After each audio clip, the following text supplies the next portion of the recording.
Hello and welcome to Sports Update on Trust TV. I am Emmanuel Fashemi. It's actually not a good news. I would say it's not a good news because the Super Falcons, after putting up a very good fight at the end through penalty shootout, the buzzer of the FIFA Women's World Cup 2023, the Gallant Super Falcons, is actually a painful defeat for me and every other Nigerian and sports-loving Nigerian out there, because the Super Falcons actually gave a good account of themselves. They were the better side of the afternoon right there in Brisbane, Australia. It's just a painful defeat. They actually gave it all at the end of the day. Desire Oparanoze and Miche Aleze missing their own spot kick, and it gave the English women the edge, the opportunity, after they went 10 women's down in that particular encounter. And to tell you, I've not really I've been asking myself some questions. What really happened? Where did we get it wrong that we couldn't win that game at extra time or even at a full 90 minutes? Because the Super Falcons played better. If you look at if you go back and look at the stats, Super Falcons were better in all of the departments. They attacked more, they mean business more. And for the English women, we can say mother luck was on their side to actually win it through a penalty shootout. And for the Super Falcons, they can hold their heads up high right now, because they didn't just lost out just like that. We know penalties can be the game of anyone. At the end of the day, the Lionesses of England actually qualified, and they've gone through to the next round. And I will be having Isaac Omidiji all the way from Niger State to do justice to this particular news, because it's not a good one. It's not a good one at all. But at the end of the day, we can be proud of Super Falcons, because they didn't just bow out of the competition just like that. Isaac Omidiji, welcome to the show. Thank you very much, Mano. That was a deep one. You know, we all expected and looked forward to sending England back home, just the way US, Germany, Brazil have also gone home. Unfortunately, we couldn't do that. And areas where we failed to do that were very obvious. I hope that the technical crew, if they will still be in charge after the World Cup, will continue to work on those areas. But kudos to the ladies. Personally, I never even give them the opportunity or the chance that they are going to win any game in that group stage. Don't talk of even qualifying out of that group. If you remember some of the analysis we made before the World Cup, I never gave them the chance. Unfortunately, because of what happened before the championship, not just because of what happened between FF and the World Drum, the coach, but what we have seen the Falcons played, even under the same one drop.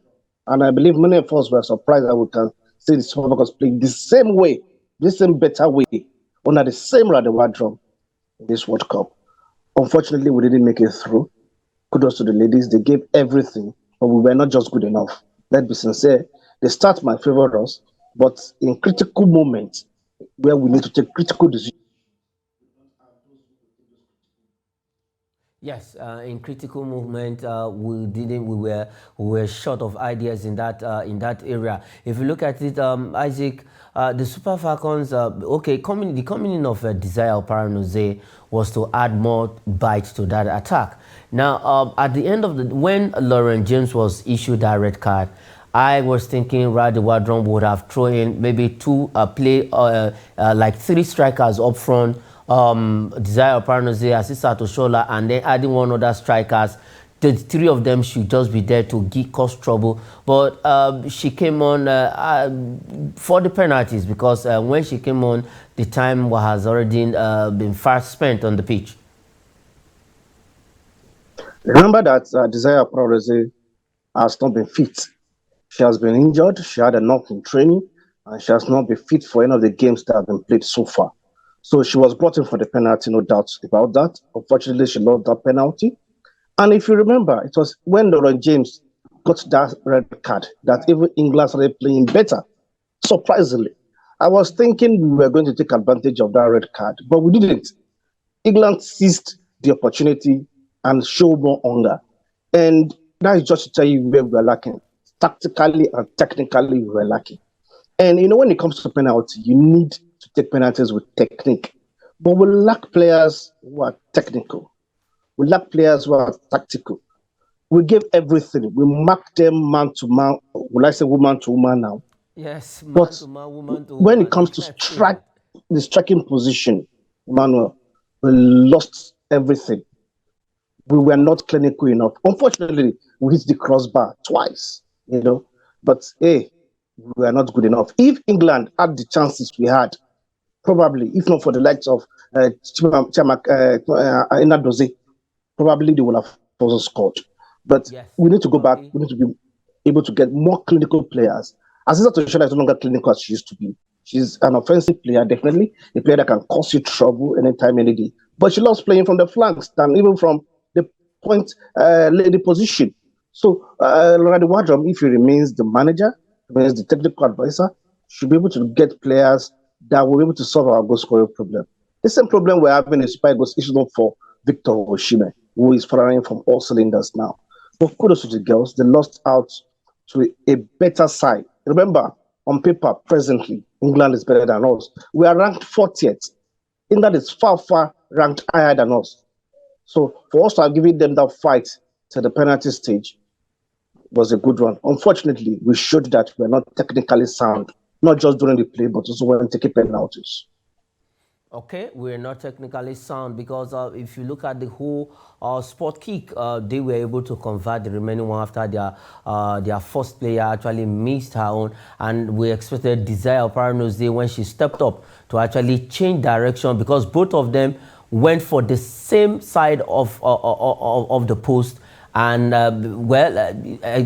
the caliber of Desire Paranoze, I wasn't expecting that kind of a spot kick from her. But a lot of persons have said Desire Paranoze wouldn't have started that penalty, would have been somebody else, either Christy Uchebe or Rashidat Ajiba Ade. Did you share in that light?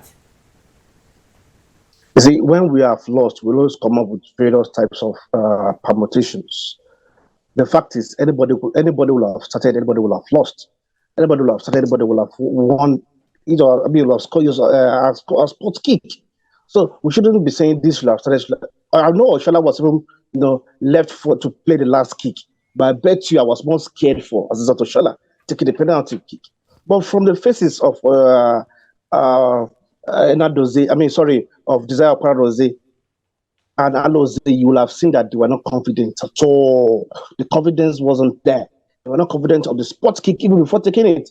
So being decisive was not really an option for them. So they just decided to play whatever came to their mind, and they did that. Unfortunately, they didn't do it well. Unfortunately, they didn't do it well. Isaac was still on this. Let's talk about the Super Falcons more because, it's actually a bitter taste in my mouth right now for that loss. Now, moving forward from here, and immediately after that game, Raldi Wardrum has said, he granted an interview that he wants to remain with the Super Falcons. Should he still be given the chance to continue with these girls? With what we saw from this World Cup, yes. Okay. With what happened before the World Cup, a lot of questions should be asked. He made so many unguarded statements before the World Cup, and I was wondering why we coach be making that kind of statement on the eve of the World Cup when he knows such statements can destabilize the team. This is the best time for him to have even made all those statements, not just on the eve of the World Cup. So his relationship with the NFF is strained, whether I would like it or not. So the question is, will the NFF retain his services? In fact, from feelers, after he made those unguarded statements, NFF wanted to sack him even before the beginning of the World Cup. They were stopped by the Ministry of Sports. If the Ministry of Sport had given them that permission, they would have sacked Wardrum even before the World Cup, because it now became a game of ego between Wardrum and the NFF, unfortunately. Now, NFF is thinking Wardrum wants to use the opportunity of having on a CV of leading a team to the World Cup. Now, because of what he has said, NFL want to deny him the opportunity of having that written in CV. So it was more of ego than what will happen to the best of football for Nigeria. So NFF needs to get their act right with what one drum has shown at this World Cup, with the inclusion of Derek and Dr. Terry into their team. Let this team continue. But if he is still going to continue, you must bring in a very, very good local coach. Because before now, Wadum had not offered anything different. In fact, his tenure has been porous, has been bad for the Super Falcons. Remember, under him, we experienced the worst finish that have come, has helped him to regain everything he has lost in terms of confidence from Nigerians. So the NFF should allow him continue with what he has done. And the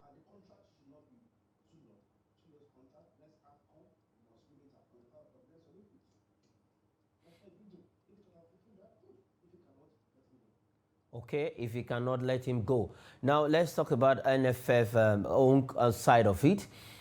Did you think because their training was cut short before they now hurriedly organized there were friendly matches lined up for these girls, but at the end of the day, NFF didn't let that come into the light of the day before they now hurriedly organized a 3 weeks training camp for them in Australia. And with that 3 weeks, look at where how far they went. Do you think if NFF had organized that training for them 3 months, better friendly games, do you think we would have performed better? And what should NFF do to actually stop all of these hanky-panky games? If you want to discuss NFF, Mano will not finish today. One of the biggest problems of Nigeria football is those who are in the NFF. They have constituted themselves to study gods when it comes to football decision. But I would give it to them in terms of friendly matches played by the Falcons. The Falcons have played a lot of friendly matches before this World Cup. They even attended some tourneys. There's some tournaments, some short tournaments, like 4-nation, 6-nation tournaments. They did that. They actually lined up some grade A friendlies for them, which we were even happy that they were going to play those grade A friendlies. But it now happened when the War of Wales and whatever started. They had to cancel. They came up with excuse, paucity of fund. They canceled those friendlies before they now hurriedly put up a training camp 3 weeks for them in Australia. Do you think NFF actually helped these guys? Let's not forget they are still owing them. We cannot shy away from that. Some of these guys are being owed 2 good years. Even Randy Wardrum himself, they are owing him. So I don't really know. Is it that NFF, they were satisfied with what they did for the Super Falcons before the World Cup? Not that they were satisfied, but they don't have vision. They don't have dreams. Theirs is just to put up a team and send the team to a tournament, not caring to know that the team will do better than the previous editions of that tournament they've attended. Now, see, the people we have in NFF, I told you earlier, are the major problems of Nigeria football. Theirs is to make money for themselves. Yes, you might say it is not easy to administer football in Nigeria, but if it is not easy, why not them leave and pave way for those who make it easy for those who are administering football in Nigeria? So NFF just need to act very well by being sincere to themselves. They need to get a program for the Falcons henceforth. Now, okay, between now and December, you are playing so number of matches, friendly matches. You are attending so number of tournaments. Who are the people you are playing? At what time will the players be coming to camp? All the monies we are owing them should be paid. That is when I would believe that the NFF is serious. Okay. All the monies owing these ladies should be paid in full because they actually deserve it. Now, let's go back to the game. In which of the department you think we actually got it all wrong when we were playing? Because defensively, we were okay. So where do you think the lapses came in? Because we would have won this game before the extra time. Yes, we will have won it. Definitely, we had the chances. Even in the first half, we'll have won this particular game. But it's still going forward. Going forward is our problem.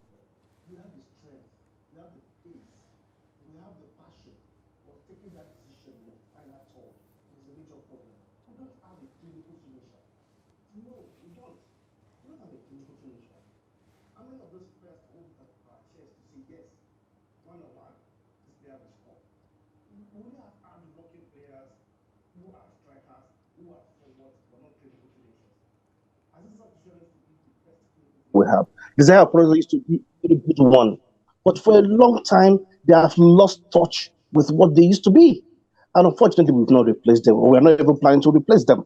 We need to start working towards that. Yes, probably you might say they are still young, especially Azizat Oshala, but there's nothing wrong. We saw Demeni, a young lad, partnering Oalia this in the heart of the defense and Yeah. doing perfectly well. And even the defense, I think we might think we are solid, but because the English ladies couldn't just take advantage of where our weakness lies. If you notice during the game, there were occasions that whenever the ball goes behind our defense, the defense line is always in trouble. So I was thinking the English ladies will be able to even explore the opportunity. But good thing, two good things the defense did very well was to be able to nullify Alexis Russo as well as Lauren James. When as those two players were nullified, they became useless. They became toothless. They were no longer effective. And that was what contributed to part of the frustration that led to that violent Red card. conduct by Laura James on Aloze that got her a red card. Kudos to the defense that played. And the midfield, remember in previous matches we have played, we've seen the likes of Tony Payne, shining from the midfield. Unfortunately, not so lucky of the Super Falcons that Abiodun couldn't get a red card, reduced. It was rather even, extended. The punishment was extended. Would have seen a more hardworking young lad who could, nullify any threat of the Lioness. But the major problem we had was going forward. We were pacey, we were purposeful, but we were not clinical. Okay. We were pacey or purposeful, but we were not clinical in front of goal. If no culprit of that also, there was a very good chance. All she needed to do was just a tap in, but she decided to go for a skill. I cannot explain, and that was how she missed it. Kudos to every one of them, Rashidat Ajibade, and one player that I will continue and forever be praising and be grateful to is Chiamaka Nadozie, who was in between the sticks. It was so painful because I had wanted the Super Falcons to go into the quarterfinal, if not for any other reason, but because of Chiamaka Nadozie. But at the end of the day, this is football. You win some and you lose some. We'll still come back to that, Isaac Omediji. We'll come back to the Super Falcons because they are just the beautiful bride of Nigerian football right now. The Super Eagles are nowhere near where these ladies are. If the Super Eagles even gets to the second round of the World Cup, we will be celebrating that achievement. Okay, let's go straight. Let's leave the pitch right now and go straight to the AFN and talk about different sport, that is athletics right now. Youth, as they are called, the Commonwealth Youth Games, where AFN actually send the Team Nigeria contingent, 6 of them youngsters, to this particular event. I don't know why, but why the AFN had decided to send just a few number of contingent to the youth games, and all of them are athletes. The athletics event will be starting today. Later tonight, the athletics event will be taking off. But the AFN decided to send a very small group of team to Trinidad and Tobago. We have the likes of Faith Okose, who was the revelation of the 2022 Delta, that is National Sports Festival in Delta State, Asaba. Isaac, but what would have prompted the AFN to send just a few number of athletes to Trinidad and Tobago? Is the Commonwealth Youth Games? Well, probably funding and probably availability of athletes that can win medals. At a point, it became very imperative for us to go with athletes that can win us medals and to participate in games that we can win medals than going with large contingents that will not get us anything. And remember, these are virtually all teenagers, very good ones.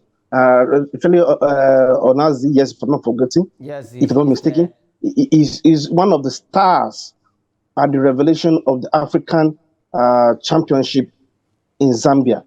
And he won the 100 and 200 meters in record times. So you can see that he is one of those who are going to set that Commonwealth track ablaze. So I'm not giving excuse for the AFN, probably But possible what are fault, you as I doing? said earlier, as well as trying to have athletes that we guarantee them medals. Medals, okay.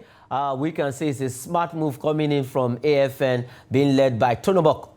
Tonobok there, a smart one, like Isaac mentioned, because it is our area of strength, and I can tell you the athletes they took to Trinidad and Tobago right now are the blazing trail, the most informed track at their age, under 18 and under 20 we have in the country, Ogain and Faith Okose and every other athletes that is there, 6 of them. But the athletics event will be starting tonight, and let's see if they will come back with medals. We believe, we have hope. It's the Commonwealth Youth Games happening in Trinidad and Tobago. We know they will not disappoint us. Okay, let's go back to the track, but this time around we're going to talk some transfers quickly, where Barcelona is actually keen on a low move for João Cancelo and Bernardo Silva. These 2 players are from Portugal, but right now Barcelona want to recruit these 2. They are planning a loan move, and Man City is saying no, we don't want Bernardo Silva to leave. João Cancelo, okay, they can also weigh their option because they loaned him out to Bayern, and immediately the Bayern Munich loan finished, he came back, and right now Barcelona is trying to capture the 2 Portuguese players. Isaac, quickly, let's talk about these 2 players with Barcelona on their tail. I think it will be easier to get Cancelo, but Bernardo Silva will be difficult because Pep has always stated the need for Man City to keep Silva, and it will be a very impossible to keep that young man. Remember, he has lost the likes of Minus, so you have to have another offensive player. Cole Palmer, who should have been probably coming, is still young and inexperienced, so he's not the like of Foden yet that you can allow Bernardo Silva to leave. So I think João Cancelo probably might be taking it out because I think it's still surplus to the requirement. Okay, João Cancelo might just be on his way to Barcelona. Okay, quickly, Isaac, before we go, like I said, we're going to come back to the Super Falcons game. Quickly, in 2 seconds, how did you feel after that game? Because actually tears dropped from my eyes. So I want to know your own side of it. You know, as a man, you will pretend, but till now, I'm still not fine because I have a lot of hope in those ladies. They raised our hopes. We believed in them. Unfortunately, they couldn't progress. Okay. Hopes was raised, but good one coming in from the Super Falcons. Congratulations to them personally for getting into the round of 16. That is where we'll leave it on Sports Update this evening. Isaac, thanks for doing justice, for your insightful analysis on all of the topics this evening. Thank you very much, Mano. All right. That is it on Sports Update. I am Emmanuel Fashimi. Thanks for watching.